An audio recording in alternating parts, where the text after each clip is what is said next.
20ஆம் நூற்றாண்டின் இறுதி காலத்திலே விண்வெளி ஆராய்ச்சி என்பது மிகவும் செலவு மிக்கதொன்றாக இருந்தது.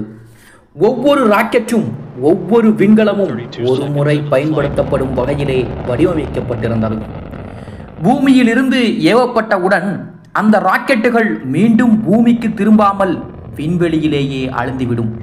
இந்த முறையில் ஆய்வுக்கும் செயற்கைக்கோள் ஏவுதலுக்கும் மிகுந்த பணச்சுமையையும் ஏற்படுத்தி கொண்டிருந்தன. இதன் காரணமாகத்தான் மீண்டும் பயன்படுத்தக்கூடிய ஒரு விண்வெளி இயக்க அமைப்பு, அதாவது ரீயூசபிள் ஸ்பேஸ் ஃபிளைட் சிஸ்டம் என்பது ஒரு கனவாகவே அன்று இருந்து வந்தது. இந்த கனவையே நிஜமாக்கியதுதான் ஸ்பேஸ் ஷட்டில் புரோகிராம். குறிப்பாக அதன் முதல் கட்டமாக அமைந்த STS-1 ஸ்பேஸ் டிரான்ஸ்போர்ட்டேஷன் சிஸ்டம் 1 எனப்படும் கொலம்பியா விண்கல பயணம். இது அமெரிக்காவின் நாசா நிறுவனம் மேற்கொண்ட மிகப்பெரிய முயற்சி. இது வெறும் ஒரு ஏவுகணை பயணம் அல்ல, இது ஒரு முழுமையான விமானம் போல பறந்து சென்று பின்பு பூமிக்கு விமானத்தைப் போலவே திரும்பி வந்து மறுபடியும் பயன்படுத்தக்கூடிய அமைப்பிலே உருவாக்கப்பட்டது என்பதுதான் குறிப்பிடத்தக்க ஒரு விஷயம். நாசா இந்த திட்டத்தை 1972ஆம் ஆண்டு அறிவித்தது. அதற்கான முழுமையான வடிவமைப்பு, தயாரிப்பு மற்றும் சோதனை ஆகியவை 10 ஆண்டுகள் வரை நீடித்தன. இந்த திட்டத்தின் கீழ் ஸ்பேஸ் ஷட்டில் எனப்படும் இயந்திரங்கள் உருவாக்கப்பட்டன. ஷட்டில் என்பது பொதுவாக ஒரு விமானம் போன்று தோற்றமளிக்கும், ஆனால் அதன் கீழே ஒரு சாலிட் ராக்கெட் பூஸ்டர்ஸ் மற்றும் ஒரு பெரிய எக்ஸ்டர்னல் ஃபியூல் டேங்குடன் இணைக்கப்பட்டிருக்கும். இந்த ஷட்டில் 3 முக்கியமான பகுதிகளை கொண்டிருக்கும். ஒன்று ஆர்பிட்டர் வெஹிக்கிள்ஸ், அதாவது ஷட்டில் விமானம் போல பறப்பதற்கான முதன்மையான பகுதி. இரண்டாவது எக்ஸ்டர்னல் டேங்க், அதாவது லிக்யூட் ஹைட்ரஜன் மற்றும் லிக்யூட் ஆக்சிஜன் ஆகிய எரிபொருள் நிரப்பப்படக்கூடிய மிகப்பெரிய டேங்க். மூன்றாவது சாலிட் ராக்கெட் பூஸ்டர்ஸ், 2 மிகப்பெரிய துணை ராக்கெட்டுகள். இது துவக்கத்திலேயே வேகத்தை கொடுக்கக்கூடியது. இந்த 3ம் சேர்ந்துதான் STS-1 உருவாக்கப்பட்டிருந்தது. இதன் ஆழ்ந்த கட்டமைப்பிலே பல அறிவியல் சாதனைகளும் இருந்தன. Thermal protection system, reaction control system, main engine, launch abort system போன்றவை இவற்றின் முக்கிய அறிவியல் சாதனைகளாக பார்க்கப்படுகின்றன. ஷட்டில் விண்கலம் அதிக கதிர்வீச்சு உள்ள இடங்களையும் தாங்கும் வகையில் வடிவமைக்கப்பட்டிருந்தது என்பதும் கூட குறிப்பிடத்தக்க ஒன்று. ஆக கொலம்பியா என்பது ஷட்டில் வகை வாகனங்களில் முதலாவது வகையாகும். இதனுடைய அமைப்புகள் மற்றும் திரும்ப வரக்கூடிய பண்புகள் அனைத்துமே பல ஆண்டுகள் கடுமையான சோதனைகளுக்கு பின்பு உருவாக்கப்பட்டது.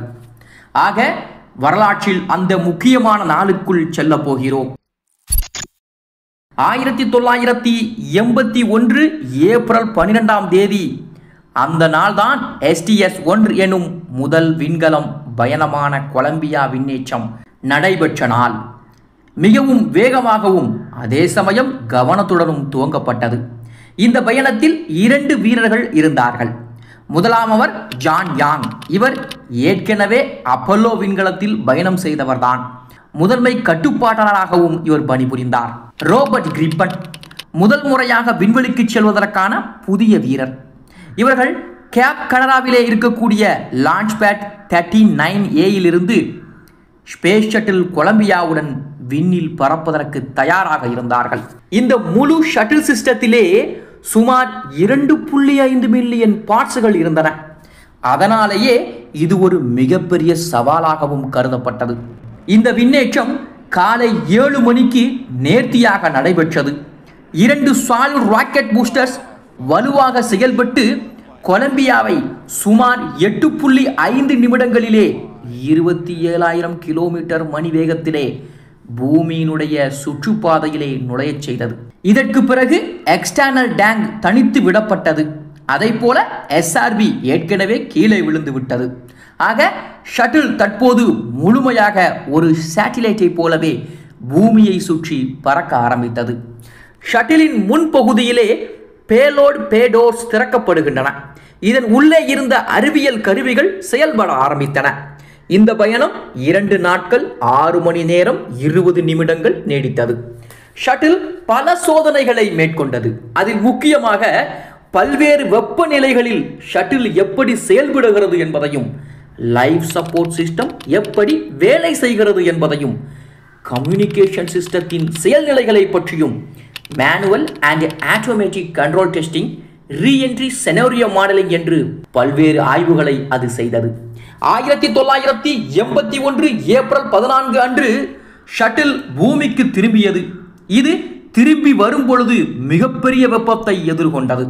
அதனை தாங்கும் வகையிலே ஷட்டில் முழுவதும் ஹீட் ரெசிஸ்டன்ட் டைல்ஸ் டிபிஎஸும் பொருத்தப்பட்டிருந்தது. இந்த டைல்ஸ் சுமார் 24,000க்கும் மேல், ஒவ்வொன்றும் தனித்தனியாக கணக்கிடப்பட்டு அமைக்கப்பட்டவை. ஆக ஷட்டில் கலிபோர்னியாவிலே இருக்கக்கூடிய எட்வர்ட்ஸ் ஏர்ஃபோர்ஸ் பேஸிலே மிக நுட்பமாக தரையிறங்கியது. இதுவே முதல் முறையாக ஸ்பேஸ் கிராஃப்ட் ரன்வேயிலிருந்து இறங்கி மீண்டும் பயன்படுத்தக்கூடிய பயணமாக அமைந்திருந்தது. இந்த நிகழ்வின் மூலமாக ஸ்பேஸ் ஆக்சபிலிட்டி என்ற கருத்து உலகளாவிய அளவிலே உருவானது.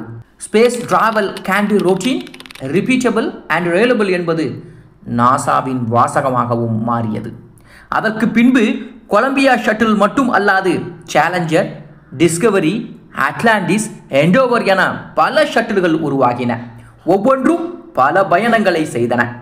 Satellite deployment, Hubble repair, space lab missions, ISS construction என ஷட்டில்கள் பல விஷயங்களை செயல்படுத்தியது. கொலம்பியா ஷட்டில் தனது வாழ்க்கையில் 28 பயணங்களை செய்தது. ஆனால் 2003ஆம் ஆண்டு இறுதியாக 16 நாட்கள் பயணம் செய்து திரும்பும் போது ரீஎன்ட்ரி ஃபெயிலியர் காரணமாக அது அழிந்து போனது. அதுவே ஷட்டில் திட்டத்தில் ஒரு கடுமையான திருப்புமுனையாகவும் இருந்தது. இருந்தாலும் கூட reusable space flight is possible என்பதை உலகிற்கு நிரூபித்தது STS-1. இப்போது நாம் சாதாரணமாக பார்க்கக்கூடிய international space station, satellites, commercial crew missions என பலவற்றிற்கும் இந்த ஷட்டில் திட்டம் முக்கியமான முன்னோட்டமாக இருந்தது. நாசா இதை ஒரு ஸ்பேஸ் ட்ரக் போல உபயோகித்தது. அதனால் உலகில் விண்வெளி பயணம் ஒரு விஞ்ஞான ரகசியமாக இல்லாமல் ஒவ்வொரு மனிதனும் அறிந்த வகையில் இருந்தது என்பதும் குறிப்பிடத்தக்கது. 1986ஆம் ஆண்டினுடைய ஜனவரி 28ஆம் தேதி அமெரிக்கா முழுவதும் பரவியிருந்த அந்த குளிர்ந்த காலநிலை, வானத்திலே பனித்துளிகள் மிதந்து கொண்டிருந்த அந்த வேளையிலே வரலாற்றிலே ஒரு மறக்க முடியாத திருப்புமுனை நாளாகவும் அமைந்திருந்தது. அந்த நாளில் நாசாவினுடைய புகழ்பெற்ற ஸ்பேஸ் ஷட்டில் திட்டத்தின் கீழே சேலஞ்சர் எனப்படும் ஷட்டிலை தனது 10வது பயணத்திற்காக விண்ணில் பறக்க விடுவதற்கு தயாராக வைத்திருந்தார்கள். STS-51L என அழைக்கப்பட்ட இந்த பயணம் ஏற்கனவே பல சோதனைகளையும் சாதனைகளையும் புனைந்திருந்த ஷட்டில் தொடருக்குள் பொதுமக்கள் மனங்களில் ஆழமான பதியக்கூடிய வகையில் ஒரு ஆசிரியையை கொண்டு செல்லும் முயற்சியாகவும் அமைந்திருந்தது. ஃபர்ஸ்ட் டீச்சர் இன் ஸ்பேஸ் என்ற சிறப்பை பெற்ற கிறிஸ்டா மெக்கலிஃபி இந்த பயணத்தின் அடையாளமான நபராகவும் தேர்வு செய்யப்பட்டிருந்தார். அந்த ஷட்டிலிலே 7 வீரர்கள் இருந்தார்கள். அவர்கள் ஒவ்வொருவருமே தங்கள் துறைகளிலே நிபுணத்துவம் பெற்றவர்களாகவும் தங்கள் பங்களிப்புகள் மூலமாக புவியை கடந்த பூரணமான ஒரு சோதனையை நடத்த தயாராக இருந்தவர்களாகவும் இருந்தார்கள். அந்த வீரர்களிலே Francis R Scobee, Michael J Smith, Ellison S Onizuka, Judith Resnik, Ronald McNair, Gregory Jarvis மற்றும் கிறிஸ்டா மெக்கலிஃபி ஆகியோர் இடம்பெற்றிருந்தார்கள்.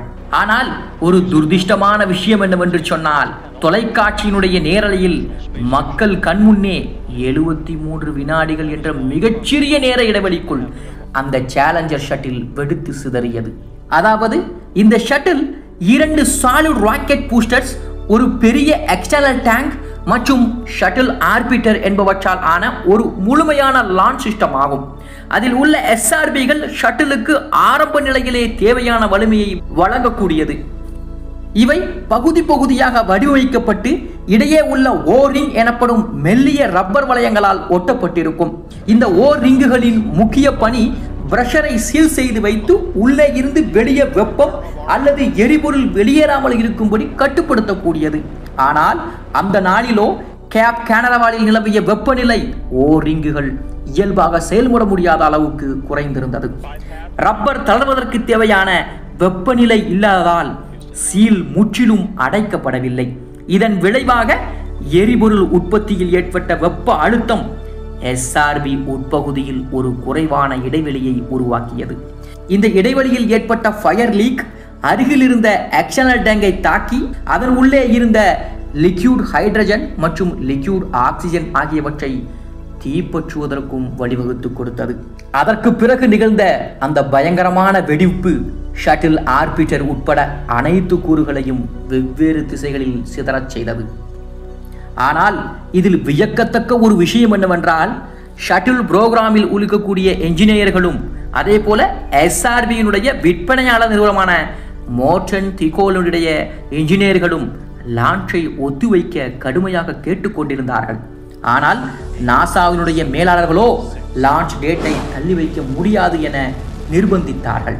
முக்கியமாக லான்ச்சிலே கிறிஸ்டா மெக்கலிஃபி என்னும் ஆசிரியை அமைந்திருந்ததால் இது அரசியல் ரீதியாகவும் அதே போல ஊடகங்களாலும் தூண்டப்பட்ட ஒரு லான்ச்சாகவே கருதப்பட்டது.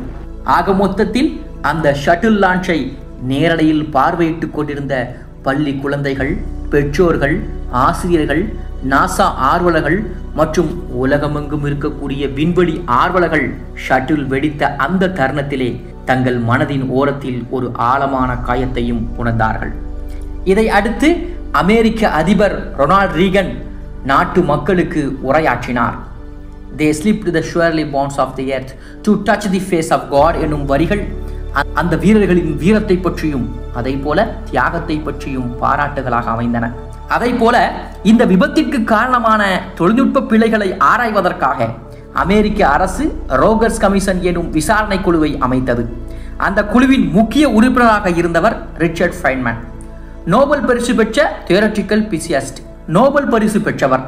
அவர்தான் ஒரு லைவ் டெமான்ஸ்ட்ரேஷனில் ஓரிங் குளிர்ச்சியில் எப்படி இயங்காமல் போகிறது என்பதை சுட்டிக்காட்டினார். ஒரு சாதாரண பனிக்கட்டியில் ஓரிங்கை வைத்து பார்த்ததன் மூலமாகவே அது தன்னுடைய பிளெக்சிபிலிட்டியை இழந்ததையும் சீலாகாமல் இருப்பதையும் காண முடிந்தது. அந்த ரோகர்ஸ் கமிஷன் நாசாவின் மேலாண்மையில் பல தவறுகள் உள்ளன என கண்டறிந்தது. SRB ஓரிங் ஃபெயிலியர் என்பது முழுமையான என்ஜினியரிங் பிழையாகவே இருந்தாலும் லான்ச்சை நடத்த விரும்பிய நிர்வாகத்தினரின் நிர்பந்தம் காரணமாகவே விபத்து நேர்ந்தது.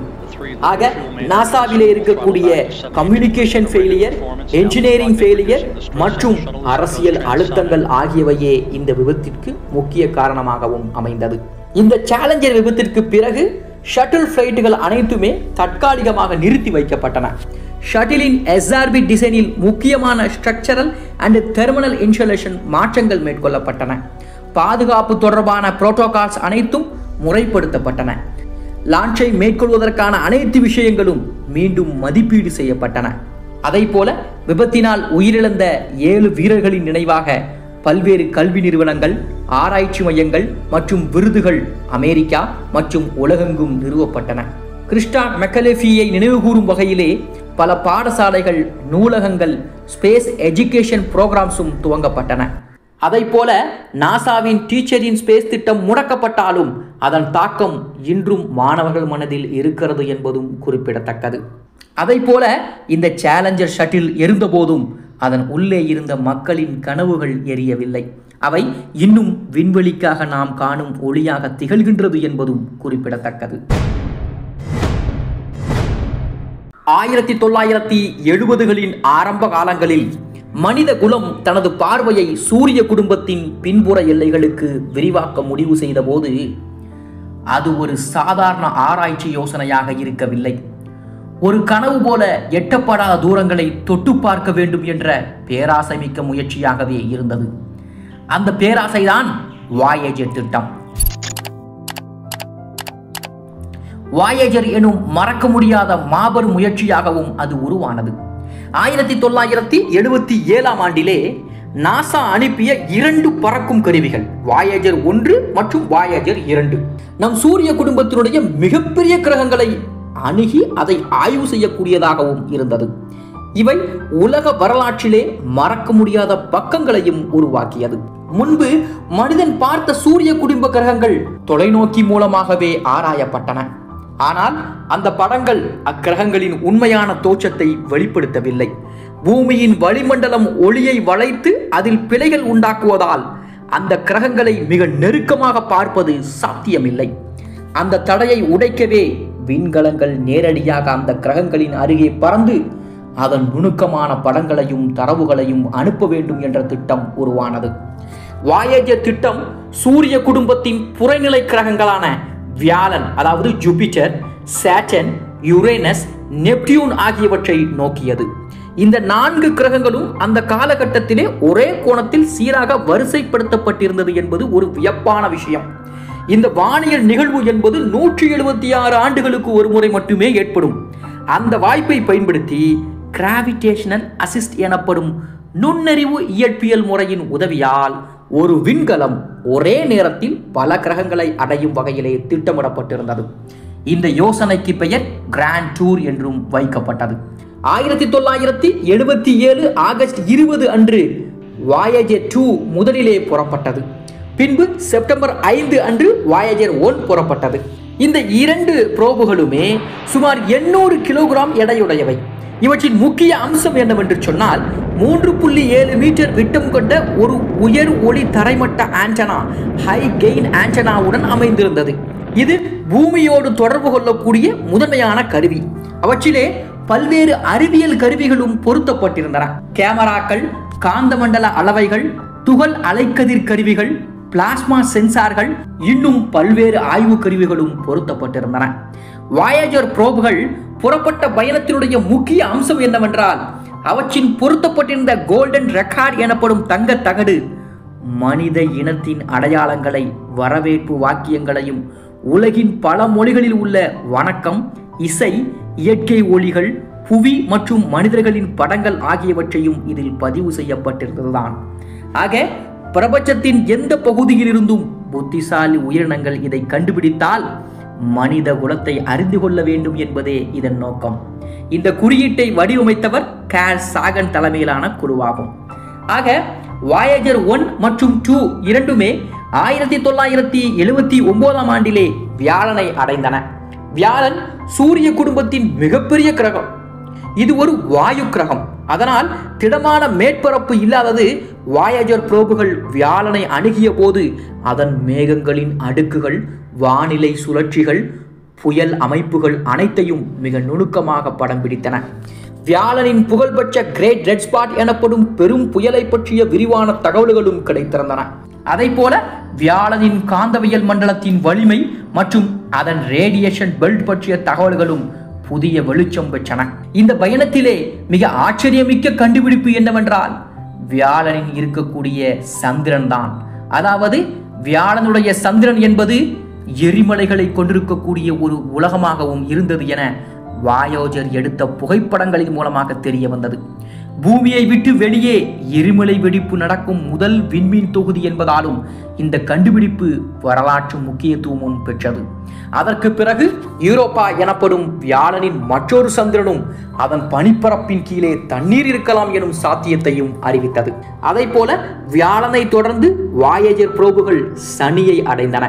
1980 ஆண்டு வாயேஜர் 1, 1981 ஆண்டு வாயேஜர் 2 சனியை அணுகின. சனி தனது அற்புதமான வளையங்கள் காரணமாக பிரபலமானது. இவை சாதாரண டெலஸ்கோப் மூலம் காணப்பட்டாலும் வாயேஜர் புரோபுகள் அதன் வளையங்களிலே எண்ணற்ற சிறு துகள்கள், பனிப்பொருட்கள் மற்றும் சிறிய துணைச்சந்திரன்கள் இருப்பதையும் கண்டுபிடித்தன. அதை போல சனியின் மிகப்பெரிய சந்திரனான டைட்டான் திடமான வளிமண்டலத்துடன் கூடியது என்பதை வாயேஜர் சோதனை உறுதி செய்தது. டைட்டானின் வளிமண்டலத்திலே மீத்தேன் மற்றும் நைட்ரஜன் போன்ற வாயுக்கள் இருந்ததும் கண்டுபிடிக்கப்பட்டது.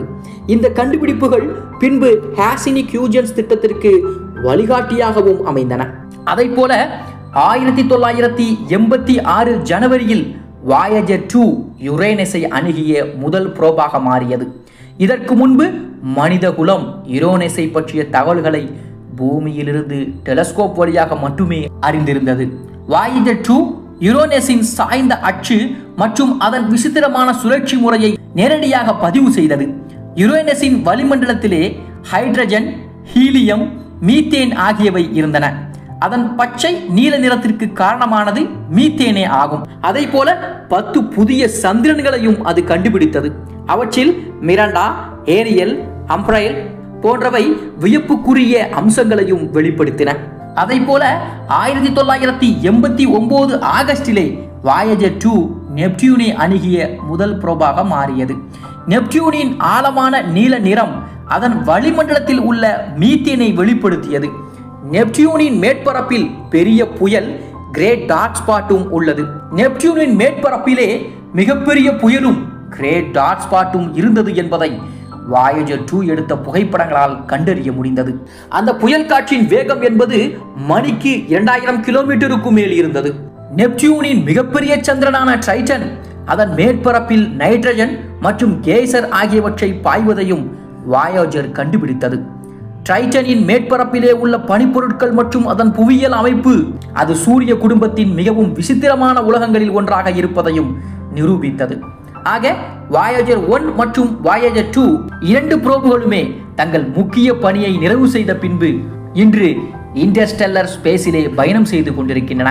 2012ஆம் ஆண்டு வாயேஜர் 1 சூரிய குடும்பத்தை விட்டு வெளியில் சென்று இன்டர்ஸ்டெல்லர் மீடியத்தில் நுழைந்த முதல் புரோபாகவும் மாறியது.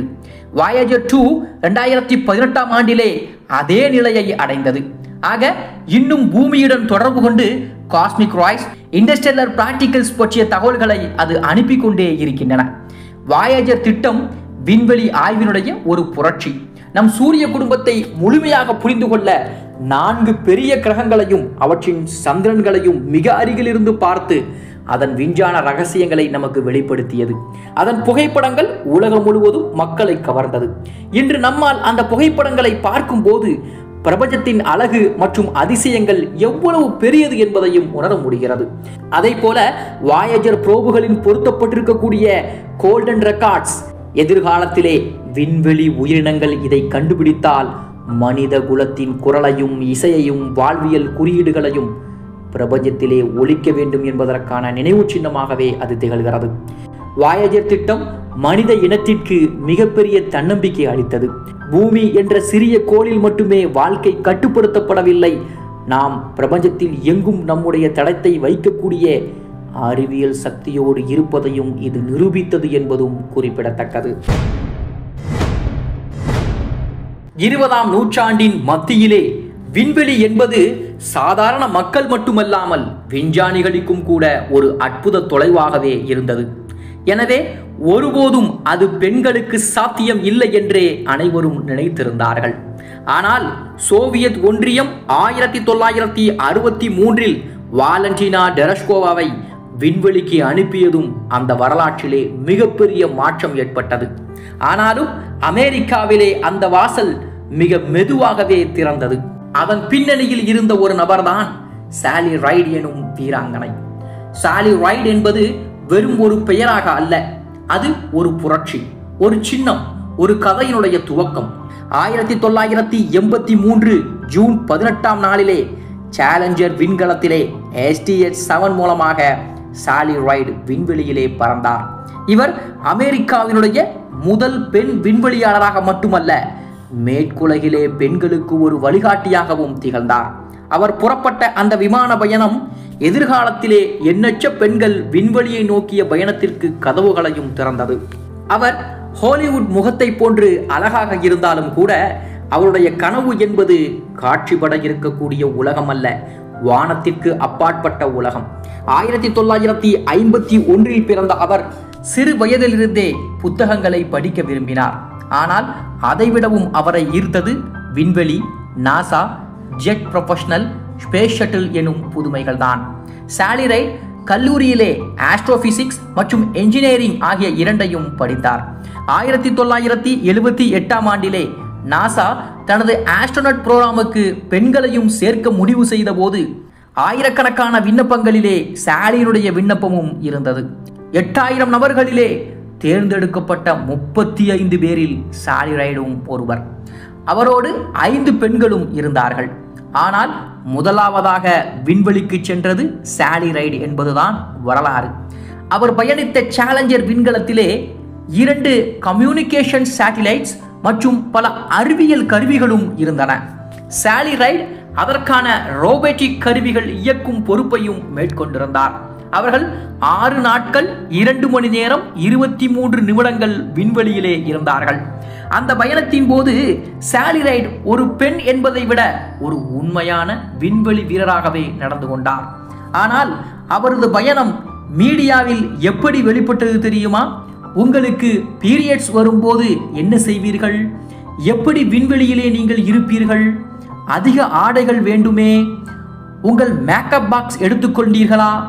இது போன்ற கேள்விகளை எல்லாம் அன்றைய பத்திரிகையாளர்கள் மக்களிடம் கேட்கவில்லை, நேரடியாக சாலி ரைடிடமே கேட்டார்கள்.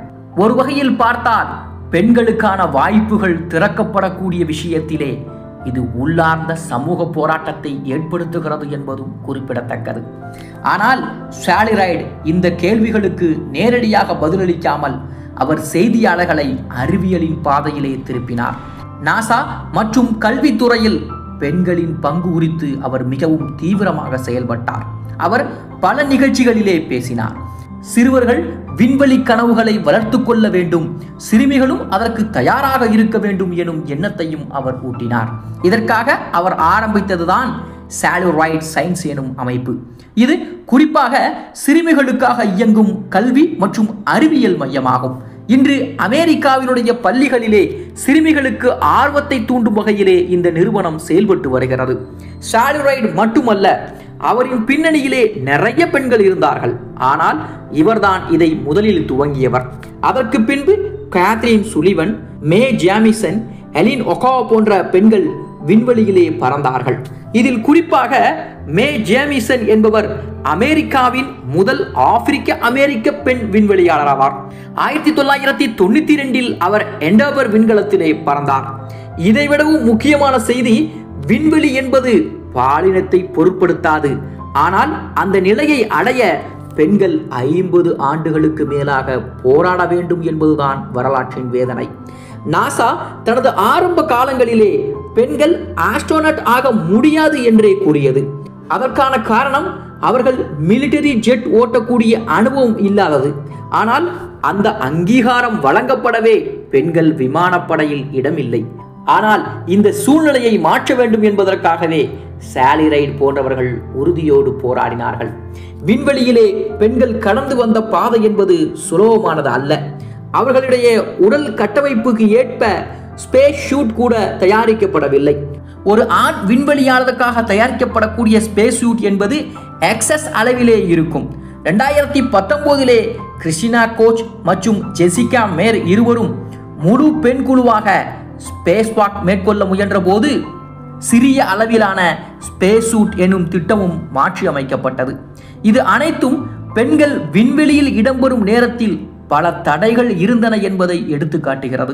ஆனால் அதையும் தாண்டி இன்று சுனிதா வில்லியம்ஸ், கல்பனா சாவ்லா போன்ற இந்திய பெண்கள் கூட விண்வெளியில் சென்றதற்கான தகுதி சாலி ரைட் போன்ற முன்னோடிகளால் உருவானது.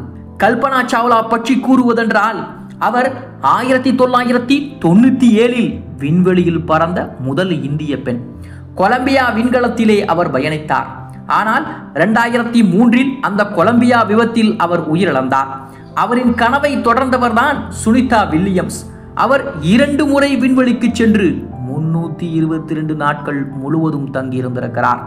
இந்த சாதனைகள் அனைத்தும் பெண்கள் விண்வெளியில் வெறும் பங்கேற்பாளர்கள் அல்ல, அவர்கள் முன்னணியில் செயல்படக்கூடியவர்கள் என்பதற்கான சாட்சி.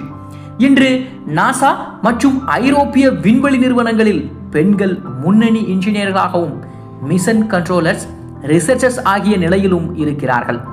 ஆர்டெமிஸ் திட்டத்தினுடைய முக்கிய கூறுகளிலும், அதாவது சந்திரனை அடைய இருக்கக்கூடிய விண்வெளியாளர்கள் குழுவிலும் கூட பெண்கள் அடங்கியிருக்கிறார்கள் என்பதும் குறிப்பிடத்தக்கது. ஆர்டெமிஸ் திட்டம் என்பது அமெரிக்கா மீண்டும் சந்திரனில் கால் வைக்கக்கூடிய திட்டம். ஆக சாலி ரைட் வெறுமனே விண்வெளிக்கு மட்டும் சென்று வந்து விடவில்லை, அவர் மனித குலத்தின் ஒரு மனப்பான்மையை மாற்றிவிட்டார். பெண்கள் அறிவியல் பேச முடியாது, பெண்கள் விண்வெளியில் சென்று வழிகாட்ட முடியாது என்பதை கேள்விக்குள்ளாக்கிய முதல் குரல் சாலி ரைட் என்பதுதான். அவர் எழுப்பிய அந்த குரல் இன்று பெண்கள் விண்வெளி பயணங்களை வழிநடத்தும் நிலைக்கு கொண்டு வந்திருக்கிறது.